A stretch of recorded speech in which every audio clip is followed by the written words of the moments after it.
Hello friends, this is Arasitalia. Welcome to Octet High School. Learning to love, loving to learn. ઘણા દિવસોથી આપણે વિદ્યુત ભાર અને વિદ્યુત ક્ષેત્ર ભણી રહ્યા છીએ. ચલો આજે કંઈક એના વિશે આગળ ભણીએ. વિદ્યુત ભાર, વિદ્યુત ક્ષેત્રને રજૂ કરવા વિદ્યુત ક્ષેત્ર રેખાઓ અને ત્યારબાદ આજનો આપણે ટોપિક શરૂ કરવા જઈ રહ્યા છીએ વિદ્યુત ફ્લક્સ. ઇલેક્ટ્રિક ફ્લક્સ એવું પણ કહેવાય છે અંગ્રેજીમાં. જે આપણો ટોપિક છે વિદ્યુત ફ્લક્સ. શું છે ફ્લક્સ એના વિશે અભ્યાસ કરીએ. તમે મિત્રો જોયું છે તમારા ઘરમાં કોઈ જગ્યાએ ટેપ નળ છે એમાંથી પાણી આવતું હશે, રાઈટ? તો અમુક વેગથી આવતું છે. સમજી લો આ નળી છે, પાઇપ છે, એમાંથી પાણી આવી રહ્યું છે વી વેગથી. આ એનો એરિયા છે, આટલા એરિયામાંથી વી વેગથી પાણી આવી રહ્યું છે. તો પાણી કેટલુંક બહાર આવશે એકમ સમયમાં એનો જથ્થો દર્શાવે છે. એને આપણે વોટર ફ્લક્સ કહીએ છીએ. એકમ સમયમાં આપેલ આડછેદમાંથી કેટલું પાણી બહાર આવી રહ્યું છે તે વોટર ફ્લક્સ. તો એવી જ રીતે કોઈ તમે આડછેદ લઈ લેજો અને એમાંથી કેટલીક ક્ષેત્ર રેખાઓ આવી રહી છે જે આપણે હમણાં રજૂ કરી અને પહેલાંના લેક્ચરમાં. આના માટે પહેલાંનો લેક્ચર જોઈ લો, વિદ્યુત ક્ષેત્ર રેખાઓ. એક તમે આડછેદ લેશો, ક્રોસ સેક્શન, એમાંથી કેટલીક લાઇન્સ બહાર આવે છે, બરાબર? તો એ આપણને આપશે વિદ્યુત ફ્લક્સ. હવે એરિયા જે છે, એરિયા જનરલી આપણે શું કહીએ છીએ, એરિયા છે એ તો અદિશ રાશિ છે. તો આજે આપણે એરિયાને એઝ અ વેક્ટર વ્યાખ્યાયિત કરીશું, સદિશ. માની લો મારી પાસે એક એરિયા છે,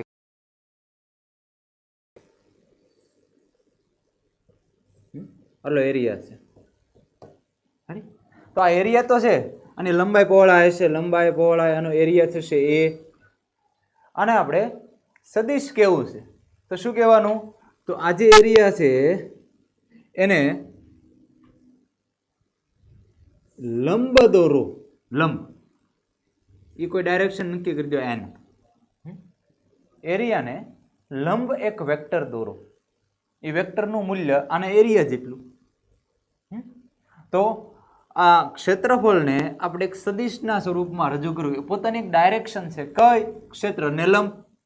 ક્ષેત્રફળ એ શબ્દ વાપરે કારણ કે વિદ્યુત ક્ષેત્ર અને આ ક્ષેત્ર જુદું પાડવા માટે એ વિદ્યુત ક્ષેત્ર અને આ ક્ષેત્રફળ. તો ક્ષેત્રફળને લંબ સદિશ દોરું અને એનું મૂલ્ય હું આ ક્ષેત્રફળ જેટલું લઈ લઉં તો આ મને આ ક્ષેત્રફળ સદિશને હું આ રીતે રજૂ કરી શકું. એનું મૂલ્ય અને એની દિશામાંનો એકમ સદિશ. આ કઈ દિશા છે? ક્ષેત્રફળને લંબ, હંમેશા લંબ. હવે લંબ ધારો કે આ મારી પાસે એક આ રીતે આટલું ક્ષેત્રફળ છે, તો આને લંબ કાં તો આમ કાં તો આમ, બે બધું પોસિબિલિટી છે. આ બાજુ વિશે અથવા તો આ બાજુ વિશે. આની લંબાઈ એટલી રાખવાની, આના એરિયા જેટલી. એટલે આપણને એક વેક્ટર મળી ગયો, એ ઇઝ ઇક્વલ ટુ એ એકમ સદિશ. તમને ખબર છે કોઈ સદિશને કઈ રીતે રજૂ કરાય? એનું મૂલ્ય ગુણ્યા એની દિશામાંનો એકમ સદિશ. એટલે થઈ ગયો વેક્ટર એ. મીન્સ એ ફોર, અહીંયા શબ્દ છે એ ફોર એરિયા, એટલે હું એ શબ્દ વાપરું છું. ઘણી વાર આને સરફેસ પણ કહેવાય. Surface A is equal to S કહી દો. A is equal to S is equal to S unit vector N. Surface પરથી એસ ફોર સરફેસ. પૃષ્ઠ, પૃષ્ઠ સદિશ કયો, ક્ષેત્રફળ સદિશ કયો, એરિયા વેક્ટર કયો, ઘણા બધા નામ છે. બધી એક જ વસ્તુ રજૂ કરે છે, એક રાશિ સદિશ રજૂ કરી છે, એરિયા વેક્ટર. ઓકે, એટલા માટે કારણ કે પાણીનો કોન્સેપ્ટ યાદ કરો ફરીવાર. સમજો અહીંયાથી ઘણું બધું પાણી આવી રહ્યું છે. એક મોટી એક સર્ક્યુલર લૂપ છે તમારી પાસે, એમાંથી બધું પાણી પસાર થઈ રહ્યું છે, જેટલું આવે એટલું મોટા ભાગનું. એક મોટો પાઇપ છે, એમાં પાણી આવી રહ્યું છે. તમે એ રિંગને સર્ક્યુલર આમ રાખી છે તો એમાંથી ઘણું બધું પાણી પસાર થાય. હવે એ લૂપને તમે બેન્ડ કરો, આ રીતે થોડુંક એંગલથી નમાવો અથવા આ બાજુ નમાવો, બરાબર, કોઈ એક દિશામાં. તો હવે તમને ખબર પડશે કે હવે પાણી એમાંથી ઓછું પસાર થાય છે. હજી બેન્ડ કરો, હજી ઓછું પસાર થાય, હજી બેન્ડ કરો, હજી ઓછું પસાર થાય. જ્યારે આ રીતે આમ લૂપ થઈ જાય, આ રીતે સમજો મારી પાસે આ રિંગ છે, સમજો આમાંથી અત્યારે પાણી પસાર થઈ રહ્યું છે, રાઈટ? તો હવે આ રિંગને હું આ રીતે ઘુમાવતો જાઉં, આમ કરી નાખું તો હવે કોઈ પાણી પસાર જ નહીં થાય, થોડુંક ઉપરથી થોડુંક નીચેથી સાઈડમાંથી જતું રહેશે. મતલબ આ રિંગમાંથી કોઈ પાણી પસાર થતું નથી. એનો મતલબ કે ફ્લક્સ શૂન્ય થઈ ગયું, વોટર ફ્લક્સ. તો અહીંયા જે આપણે પૃષ્ઠ લેવાનું છે એને એકવાર ડાયરેક્શન આપી દો. ધારો કે આને લંબ આ દિશામાં, તો પછી આને ફેરવીશ તો મારે એક એંગલ મેજર કરવો હશે, તો એંગલ આની સાથે તો નહીં મપાય, તો કોની સાથે માપીશ? અહીંયા હું જે ડાયરેક્શન વ્યાખ્યાયિત કરું છું એની સાથે, કોઈ થીટા એંગલ. એટલે આપણું ફ્લક્સ થીટા સાથે વેરી થશે. ક્લિયર એટલું? ઓકે. હવે દર વખતે પૃષ્ઠ આવું કંઈક વ્યવસ્થિત હશે, અહીંયા કંઈક દોર્યું વ્યવસ્થિત હશે એવું જરૂરી નથી. આ બહુ મોટું પૃષ્ઠ હશે તો ઘણીવાર એનો નાનો એવો ટુકડો લેવો પડશે. તો એને આપણે ઘણીવાર કહીશું ડેલ્ટા એસ, નાનો એવો ટુકડો એરિયાનો, અને એને રજૂ કરીશું ડેલ્ટા એસ બરાબર એનું મૂલ્ય ઇન્ટુ યુનિટ વેક્ટર એન. આ પૃષ્ઠ અહીંયા તમારે 3Dમાં છે, આમ સમજવાનું છે આ રીતે. તો એને રજૂ કરતો સદિશ એને ઉપર. ક્લિયર થાય છે? હંમેશા ક્ષેત્રને લંબ હશે. માની લો આવું કે અનિયમિત આડછેદ છે, અહીંયા જો ક્યારેક એવું બનશે કે આપણે અલગ અલગ એરિયા લેવાના હશે શેપના, આપણને ખબર પણ નહીં હોય કુલ ક્ષેત્રફળ કેટલું થાય, ત્યારે આપણે શું કરશું? ઘણો નાનો એવો આવો ટુકડો લઈશું. આવો ઘણો નાનો એવો ટુકડો લઈશું, એને આપણે ક્ષેત્રફળ ખંડ કહીશું. ખંડ ટુકડો ડેલ્ટા એસ, અથવા આના કરતા નાનું આવડો એવો લીધો હોય ઘણીવાર, તો આપણે ડેલ્ટા એસ ને હજી નાનું ડીએસ એમ કહીશું. અને આને રજૂ કરતો સદિશ ધારો કે પૃષ્ઠને લંબ આ રીતે થતો હશે તો આ એની દિશા. જેમ જેમ એરિયા નાનો કરતા જઈશું એમ એસ ડેલ્ટા એસ ડીએસ આ રીતે આપણે એને પ્રેઝન્ટ કરીશું. ક્લિયર થાય છે? આજે નવીન સુભીના ક્ષેત્રફળ સદિશ જે અત્યાર સુધી તમને મળતું અદિશ રાશિ, ક્ષેત્રફળ તો અદિશ રાશિ છે, આપણે આજે એને સદિશ કહીએ છીએ જેની એક દિશા છે. હવે થોડું કન્ફ્યુઝન ના થયું? ધારો કે આ પૃષ્ઠ છે તો લંબ તો કીધું સર, તો લંબ તો આ દિશામાં છે, આ દિશામાં છે, તો મોટાભાગની પરિસ્થિતિમાં આપણે ક્લોઝ સરફેસ આવશે. ક્લોઝ, બંધ. આ રીતે સમજો. હું એક ક્યુબ દોરું છું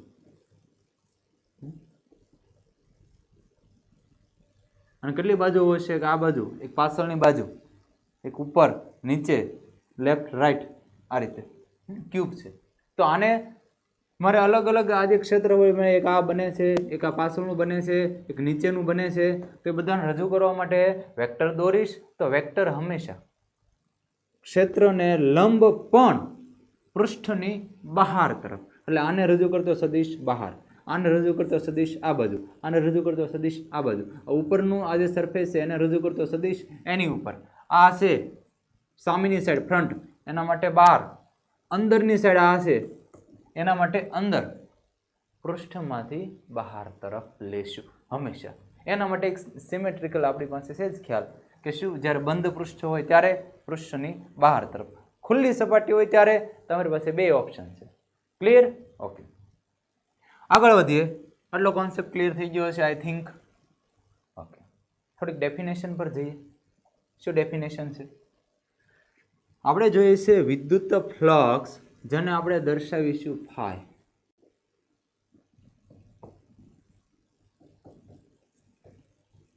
ફાઈ વડે. ઓકે, મેં હમણાં કીધું એમ એંગલ પર ડિપેન્ડન્ટ તો છે જ.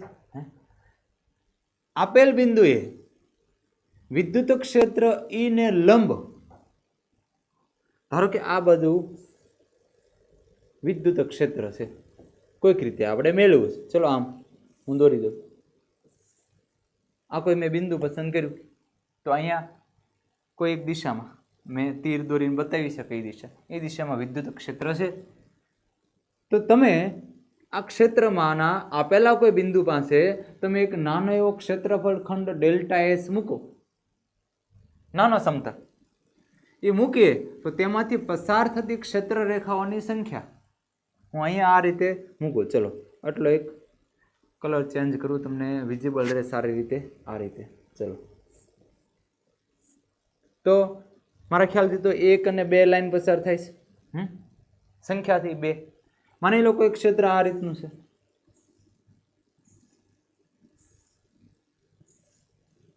બરાબર? એવો જ ખંડ હું હજી અહીંયા મૂકું, આના જેવડો છે. એરિયા ના બદલાવો જોઈએ. આમાંથી પસાર થતી લાઇન્સ ગણું તો મારે ખ્યાલથી તો 1 2 3 4 લાઇન્સ પસાર થાય. તો હવે તમે જ કહો કોનામાંથી ફ્લક્સ વધારે પસાર થતું હશે, સરફેસ 1 કે સરફેસ 2 માંથી? ઓબ્વિયસલી 2 માંથી. કોઈ એરિયામાંથી કેટલીક લાઇન્સ આવે છે, જો વધારે લાઇન્સ આવતી હશે તો એની સાથે સંકળાયેલું ફ્લક્સ વધારે 2 સાથે અહીંયા વધારે છે. હવે એવું નથી કહેતો કે એ સંખ્યા એ જ ફ્લક્સ, એ સંખ્યા નક્કી કરશે કે કેટલું ફ્લક્સ છે, હજી વ્યાખ્યાયિત કરવાનું બાકી છે. પણ એટલું મગજમાં ફિટ કરી દો, જો લાઇન્સ વધારે હશે તો ફ્લક્સ વધારે હશે. ક્લિયર? ઓકે. એની પરફેક્ટ ડેફિનેશન જોવા જેવી હોય તો થોડું મેથેમેટિક્સ જોઈશે, થોડુંક સંકલન વિકલન કલનશાસ્ત્રનો ખ્યાલ જોઈશે. તમને ખ્યાલ જ છે કલનશાસ્ત્ર ફિઝિક્સમાં બહુ બધી જગ્યાએ આવશે. કોઈ પણ ક્ષેત્રફળ સાથે સંકળાયેલ ફ્લક્સ એટલે સદિશ ક્ષેત્રનું ક્ષેત્રફળ પરનું ક્ષેત્રફળ સંકલન. એટલે કે આને જો ગાણિતિક રીતે રજૂ કરું તો ફાઈ ઇઝ ઇક્વલ ટુ સંકલન ઈ ડોટ ડીએ. આમ લખીશું હંમેશા. કોઈ તમને પૂછે વિદ્યુત ફ્લક્સને વ્યાખ્યાયિત કરો, વિદ્યુત flux is equal to integral E dot D A. આને તમે જુદું પાડો, અહીં ડોટ પ્રોડક્ટ છે, ડોટ પ્રોડક્ટ છે એનો મતલબ આ રાશિ કેવી થશે? હા, અદિશ. યાદ છે ને? આ કેવો પ્રોડક્ટ છે? અદિશ. તો જે પરિણામી રાશિ છે એ પણ અદિશ. વિદ્યુત ફ્લક્સ કેવી રાશિ છે? જો અહીંયા લખ્યું અદિશ રાશિ. એમનો અદિશ રાશિ નથી આવતી, ડોટ પ્રોડક્ટ છે, અદિશ ગુણાકાર છે. એટલે અહીંયા તમારે આ રીતે આમ તીર કરવાનું નથી, અદિશ રાશિ છે એટલે. ઓકે. અને આપણે જુદું પાડીએ તો તમને યાદ છે ઈ ડી એ કોસ થીટા આમ થશે. જો ઓટોમેટિકલી ડાયરેક્શન જતી રહી, જુદું થઈ ગયું. આ રીતે વિદ્યુત ફ્લક્સને વ્યાખ્યાયિત કરાય છે. કેમ મેં ડોટ પ્રોડક્ટ લીધો અને થીટાને ધ્યાનમાં લઉં છું? કેમ એવું?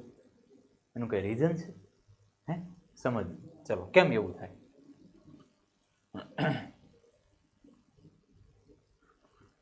આ ક્ષેત્ર આ દિશામાં મેં એક ખંડ લીધો ડીએસ, અને એક જેટલી લંબ મૂક્યો છે, એક જેટલી લંબ.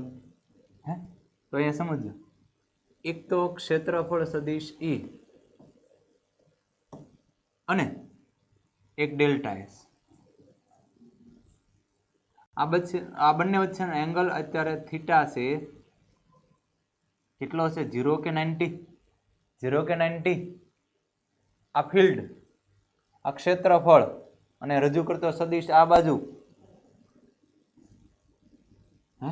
બે વચ્ચેનો ખૂણો કેટલો થયો? જો તમને એમ લાગશે આ ક્ષેત્રફળ અને આ ક્ષેત્ર તો આ તો બે 90 છે. નહીં, ભૂલ નહીં કરતા. આને રજૂ કરતો સદિશ તો આ બાજુ થયો ને, અને ક્ષેત્રફળ સદિશ ડેલ્ટા એસ અને વિદ્યુત ક્ષેત્ર ઈ બંને લંબ નથી, એક જ દિશામાં થયા. તો એનો મતલબ ખૂણો છે અહીંયા 0. આવી પરિસ્થિતિમાં આ જે ક્ષેત્રફળ છે એમાંથી મેક્સિમમ લાઈન પસાર થાય, એટલે કે flux phi is equal to E dot, હું ઘણી વાર આને આમ પણ લખીશ, ઈ ડોટ એ. આવું ક્યારે? ખરેખર તો સર આવું સૂત્ર તો નહોતું. સૂત્ર તો તમે જ હમણાં કીધું, તમે વ્યાખ્યાયિત કર્યું સંકલન ઈ ડોટ ડીએ. ચલો આપણે સંકલન કરીએ. ઈ ડીએ કોસ થીટા. અથવા તો જો આપણે જે પૃષ્ઠ પસંદ કર્યું છે એ બધી જગ્યાએ ફિલ્ડ ઈ સમાન હોય, બધી જગ્યાએ ફિલ્ડ ઈ સમાન હોય, તો આપણે એવું કહીએ કે ફિલ્ડ ઈ બહાર આવી જાય, ડોટ સંકલન ડીએ. ઈ ડોટ સંકલન ડીએ. ડીએ નાના ટુકડા લઈ લો આના, બરાબર? આવી રીતે નાના ટુકડા લઈ લો અને પછી બધાનો સરવાળો. સંકલનનો મતલબ છે નાના નાના ડીએ ટુકડાઓનો સરવાળો અથવા ડેલ્ટા એસ જે કેવું હોય તો એ થઈ જશે કુલ area A E dot A, અથવા તો તમે એરિયાને એસ વડે દર્શાવો તો ઈ ડોટ એસ. એનસીઆરટીમાં એસ કીધું છે, બાકી આપણે એરિયા એ પણ કહી શકીએ. તો E dot S, E dot A અથવા E dot S, S for surface. Ready? હવે આપણે આને ડોટ પ્રોડક્ટ દૂર કરીએ. ઈ એસ કોસ થીટા, પહેલી પરિસ્થિતિ અહીંયા જે દેખાય છે એમાં ખૂણો 0 છે, તો phi is equal to E S, અને આ થઈ ગયું મેક્સિમમ. કેમ મેક્સિમમ? મેથેમેટિક્સ યાદ કરો. cos 0 1 અહીંયા યાદ છે, cos 0 ઇઝ ઇક્વલ ટુ 1, અને આ મેક્સિમમ કિંમત છે કોસની કિંમત. ઘણીવાર -1 આવે તો એ પણ મેક્સિમમ, પણ અલગ ડાયરેક્શનમાં હશે. અહીંયા cos 0 મૂકવાથી 1 થઈ જાય છે, એટલે ફ્લક્સ મેક્સિમમ થાય છે. રેડી? ઓકે. હવે માની લઈએ અહીંયા જ તમને દેખાડ્યું છે, આને આ રીતે હું અહીંયા દેખાડું. આને જો આને રજૂ કરવા માટે આ 2D વ્યૂ છે, એટલે શું કહે છે કે આ જે પૃષ્ઠ છે ને આમ છે, આમ આ જે બ્લેક લાઈન દેખાય છે ને આ પૃષ્ઠ અંદર બહાર સ્ક્રીનની આમ છે. તો રજૂ કરતો સદિશ આમ જ થયો, એ આ બધું થયું, તો એંગલ થયો 90. હવે જો થીટા કોણ હોય તો theta is not equal to 0 હોય તો ફ્લક્સ મેક્સિમમ નહીં રહે, ઘટી જાય. કેમ? વોટર ફ્લક્સ ઘટતું હતું, રિંગમાંથી પાણી બહાર આવે ઘટતું જાય, શૂન્ય પણ થઈ જાય. તો અહીંયા એવું થશે. કઈ રીતે સમજીએ? તમે કીધું એમ, ધારો કે પૃષ્ઠ છે એ ક્ષેત્રને લંબ નથી. અહીંયા જો કઈ રીતે સમજવાનું છે તમને દેખાય છે આ રીતે, અને 3D માં સમજવાનું છે. અને 3D માં સમજીએ, ઇન 3D આ કંઈક આમ છે, આમ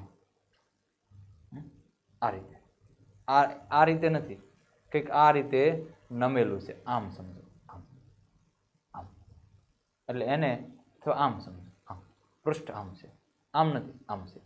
એને મેં અહીંયા બતાવ્યું. તો એને રજૂ કરતો સદિશ આમ છે, તો એને રજૂ કરતો સદિશ પૃષ્ઠને લંબ. અને લગભગ તમને એવું થશે સર બેકવર્ડ ડાયરેક્શનમાં કેમ નથી લેતા? તો જ્યારે ક્ષેત્રની દિશા હશે ને એની સાથે જે મિનિમમ એંગલ બનતો હશે ને એ લેવાનો. ક્ષેત્ર આ દિશામાં છે, તો હું આ બાજુ દોરું ક્ષેત્રફળ સદિશ, તો એંગલ આ મોટો થઈ જશે થીટા, અને બહાર તરફ આ રીતે દોરીશ તો આ થીટા નાનો થશે. તો હંમેશા જ્યારે તમારે ઓપન સરફેસ આવે, મેં કીધું ને કન્ફ્યુઝન રહેશે. કયું ક્લોઝ હોય તો કંઈ વાંધો નહોતો, ઓપન છે તો કઈ દિશામાં લેવું, તો ત્યારે યાદ રાખજો ક્ષેત્ર જોવાનું કઈ દિશામાં છે, એની સાથે નાનો એંગલ બનતો એ દિશામાં તમારો ક્ષેત્રફળ સદિશ મૂકી દો. તો અહીંયા આપણે જોયું, અહીંયા આપણો ક્ષેત્રફળ સદિશ બહાર તરફ રહેશે. કેમ? કારણ કે આ ખૂણો છે એ થીટા નાનો બને છે, આ આપણું પૃષ્ઠ. ઓકે. તો આવી પરિસ્થિતિમાં આ રીતે ફિલ્ડ આવતું હતું. પહેલા તો આ બધી લાઈન જતી હતી, હવે સમજો આ રીતે કરતો જાઉં છું તો લાઇન્સ હવે થોડીક અહીં સાઈડમાંથી જતી રહી, ઉપરથી થોડીક જતી રહી, ફ્લક્સ ઘટતું જાય. હજી બેન્ડ કરું છું, થીટા વધારું છું, સમજો મારો અહીંયા એંગલ વધતો જાય છે, ખ્યાલ આવે છે? તો લાઇન્સ હજી થોડીક નીચેથી જતી રહી, થોડીક ઉપરથી જતી રહી, હજી એંગલ વધતો જાય, પૃષ્ઠ આ રીતે થઈ ગયું. બધી જ લાઈન થોડીક ઉપરથી થોડીક નીચેથી જતી રહી, અને પૃષ્ઠ સાથે કોઈ પણ લાઈન સંકળાતી નથી. એનો મતલબ ફ્લક્સ શૂન્ય છે. તો આને હું કોસ વિધેયથી જ બહુ સારી રીતે સમજાવી શકું, કારણ કે આ પૃષ્ઠ થઈ ગયું, એનો સદિશ આમ હતો, આ રીતે વધતો સદિશ આમ થઈ ગયો, થીટા થઈ ગયો 90. તો હવે આપણા સૂત્ર પ્રમાણે ફ્લક્સ ગણતરી કરશું. આપણું સૂત્ર છે phi is equal to E dot A, EA cos theta. E કંઈક હશે કિંમતનું ન્યૂટન પર કુલમ, એરિયા કંઈક હશે મીટર સ્ક્વેર, પણ cos 90 થઈ ગયું. અને તમને મિત્રો બધાને ખબર છે cos 90 ની કિંમત થઈ જાય છે મિનિમમ, મતલબ ઝીરો. તો આ ફ્લક્સ થઈ ગયું 0. અને ફિઝિકલ રીતે સમજો, હજી એકવાર સમજાવું. આપેલ પૃષ્ઠ સાથે કોઈ લાઈન ક્યાં સંકળાય જ છે? જો કોઈ લાઈન નથી, મેં પહેલા જ કીધું જેટલી લાઈન હશે એવું ફ્લક્સ હશે, કોઈ લાઈન નહીં હોય તો ફ્લક્સ શૂન્ય. એટલા માટે આપણે અહીંયા ડોટ પ્રોડક્ટ લીધો છે. અહીંયા સાઇન લઈને મેં ક્રોસ પ્રોડક્ટ નથી લીધું, એનું રીઝન કહું છું. આપણે એંગલ કયો કામનો છે? Cos. Clear? Okay. I hope ફ્લક્સનો ખ્યાલ તો તમને આવ્યો. બરાબર. ફ્લક્સ ક્ષેત્ર રેખાઓની સંખ્યા નક્કી કરશે, કેટલીક છે. વધારે ફ્લક્સ છે તો વધારે લાઇન્સ નીકળતી છે ક્ષેત્ર રેખાઓની સંખ્યા. બીજું, ફ્લક્સ છે એ અદિશ રાશિ છે. ભલે સદિશોનો ગુણાકાર કરીએ છીએ છતાં પણ ફ્લક્સ અદિશ રાશિ છે. ઓકે. થોડીક ફ્લક્સ વિશે હજી માહિતી મેળવી લઈએ. ફાઈ એનો એકમ. ફાઈ ઇઝ ઇક્વલ ટુ ઈ એ લઈ લો ને, ઈ ડોટ એ ઈ એ. કોસ તો ચલો કોસ લીધો બસ. પણ આપણે જે ત્રિકોણમિતિ વિધેયો છે એના કોઈ એકમ વ્યાખ્યાયિત કરતા નથી. તો ક્ષેત્રનો એકમ ન્યૂટન પર કુલમ, એરિયાનો એકમ મીટર સ્ક્વેર. તો newton metre square coulomb inverse એકમ. ફાઈ અદિશ રાશિ, એનો એકમ ન્યૂટન મીટર સ્ક્વેર પર કુલમ છે. બીજું, ફાઈની કિંમત મતલબ વિદ્યુત ફ્લક્સની કિંમત ધન બી હોઈ શકે, ઋણ બી હોઈ શકે. અને હમણાં જ આપણે જોયું શૂન્ય જોયું. મતલબ ફાઈ ગ્રેટર દેન 0 હોઈ શકે, ફાઈ લેસ દેન 0 હોઈ શકે, અને ફાઈ ઇક્વલ ટુ 0 પણ હોઈ શકે, અને ફાઈ કોઈ સમયે મેક્સિમમ પણ થઈ જાય. થોડીક આકૃતિઓ દોરીએ અને આપણે જોઈએ કે ફ્લક્સ ક્યારે ગ્રેટર દેન 0 છે, ક્યારે લેસ દેન 0 છે, અને ક્યારે ઇક્વલ ટુ 0 છે.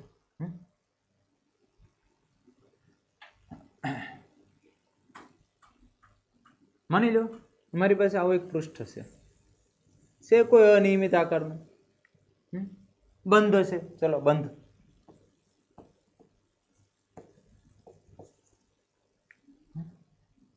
ધારો કે આમાં 1 લાઈન, 2 લાઈન, 3 લાઈન કોની?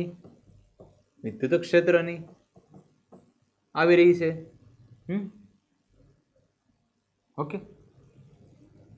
અને એ લાઇન્સ આવીને પૃષ્ઠમાંથી બહાર જતી રહેશે.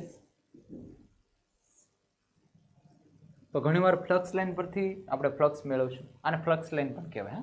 ફ્લક્સ લાઇન, ક્ષેત્ર રેખાઓ જે ફ્લક્સ બનાવશે એ ફ્લક્સ લાઇન્સ.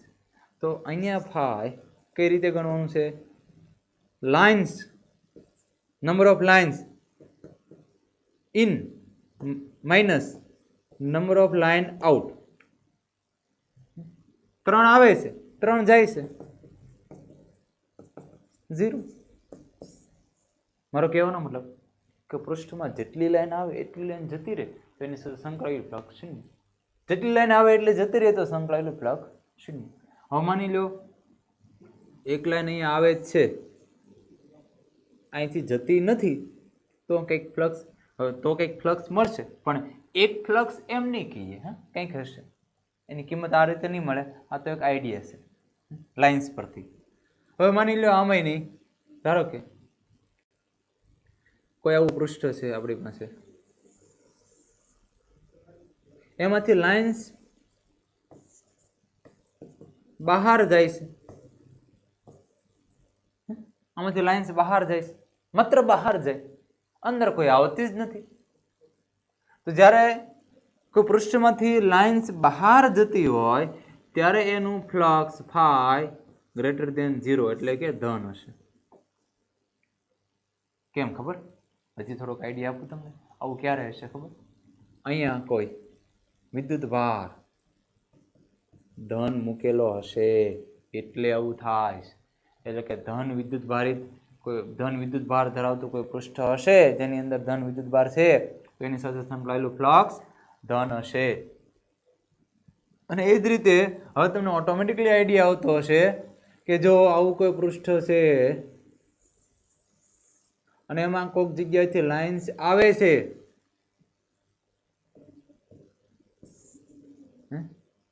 આવીને જતી નથી, આવે જ છે, તો ફ્લક્સ ફાઈ છે એ લેસ ધેન 0 એટલે કે ઋણ. સર અમને ખબર પડી ગઈ. શું? તો કે અહીંયા અંદર વિદ્યુત ભાર ઋણ હશે. ક્ષેત્ર રેખા યાદ કરો.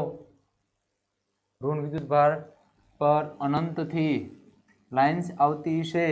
ધન હોય તો અનંત સુધી જતી છે. ઓકે. તો આની સાથે ઋણ સાથે સંકળાયેલું ફ્લક્સ ઋણ, ધન સાથે ધન. મારો કહેવાનો મતલબ કે કોઈ પૃષ્ઠથી ઋણ વિદ્યુત ભાર ઘેરાતો હોય તો એનું ફ્લક્સ ઋણ હશે. રેડી? ઓકે. હવે માની લો કોઈ તમને એમ કે આવું એક પૃષ્ઠ હશે, આમાં +10 કુલમ છે અને અહીંયા મૂક્યું છે મેં -10 કુલમ. તો આની સાથે સંકળાયેલું ફ્લક્સ કેટલું? આની સાથે સંકળાયેલું ફ્લક્સ, વિદ્યુત ફ્લક્સ 0. કેમ? તો કે ધનની જેટલી બહાર જાતી છે લાઇન્સ, એટલી જ ઋણની અંદર આવતી છે. જેટલી જ બહાર જતી છે એટલી અંદર આવતી છે. તો નેટ તો 0 જ થવાનું છે. અંદર કોઈ નેટ ચાર્જ હશે તો એની સાથે નેટ ફ્લક્સ હશે, નહીતર નહીં હોય. હવે હું ધીમે ધીમે તમને એક સાયન્ટિસ્ટ ગોસ અથવા ગાઉસ એની થોડીક વાતચીત કરી રહ્યો છું. એના માટે જોડાયેલા રહેજો. ગાઉસનો એક નિયમ છે જે ફ્લક્સને બહુ સારી રીતે સમજાવે છે અને એના પરથી ગાઉસના નિયમની ઘણી બધી એપ્લિકેશન છે જે આપણે ભણવાની છે. પણ એના માટે આ ફ્લક્સ બહુ કામનું હતું, એટલા માટે આપણે ભણી ગયા છે. ફ્લક્સને બહુ સારી રીતે સમજો. ફ્લક્સ આ પણ દેખાશે નહીં, કારણ કે ક્ષેત્ર રેખાઓ પણ દેખાતી નથી, એ પણ કાલ્પનિક છે. ફ્લક્સ પણ કાલ્પનિક છે, પણ ફ્લક્સ શું કામ છે? ક્ષેત્રના લીધે. અને ક્ષેત્ર છે એ વાસ્તવિક છે, એ તો આપણને જોવા મળશે જ. વિદ્યુત ક્ષેત્ર તો હશે જ, પણ ફ્લક્સ એક કોન્સેપ્ટ છે જે ક્ષેત્ર મેળવવા કામમાં આવે છે. નહીં. હવે આપણે આગળ જતા ફ્લક્સ ગણી લઈશું અલગ રીતે અને એના પરથી ઇલેક્ટ્રિક ફિલ્ડ એ મેળવશું. રિવર્સ પ્રોસેસ, કારણ કે બહુ ઇઝી થઈ જશે સમજવા માટે. અને આ છે ગાઉસનો નિયમ. એ આપણે સ્ટેપ બાય સ્ટેપ જ્યારે આગળ ભણશું ગાઉસનો નિયમ, ત્યારે તમને ખબર પડશે. ઓકે. તો મિત્રો આજે આપણે જોયું વિદ્યુત ફ્લક્સ. સ્ટેપ બાય સ્ટેપ શું જોયું હતું? વિદ્યુત ભાર, વિદ્યુત ક્ષેત્ર રેખાઓ અને વિદ્યુત ફ્લક્સ. આઈ હોપ તમને લોકોને બહુ સારી રીતે ફ્લક્સનો આઈડિયા આવી ગયો હશે. ઓકે. પહેલાના લેક્ચરો જોવો હોય તો યુટ્યુબમાં છે જ. આગળ જોડાયેલા રહેજો. ફ્લક્સથી આગળ ભણવા માટે ચેપ્ટર 1 ફેસબુક પેજ છે અમારું ઓક્ટેટ લાઈવ સ્કૂલ, એને ફોલો કરો, લાઈક કરો. પેજ છે. ઇન્સ્ટાગ્રામ પર પણ ફોલો કરી શકો. અને ખાસ જે ટેલિગ્રામ ચેનલ પર છે એમાં આજે અમારા જે ડેટા છે એ અમે મૂકતા હોઈએ છીએ દરેક લેક્ચરના. તો તમે નોટ્સ બનાવવામાં બહુ સારી રીતે ટેલિગ્રામમાંથી ઉપયોગ થઈ શકશે.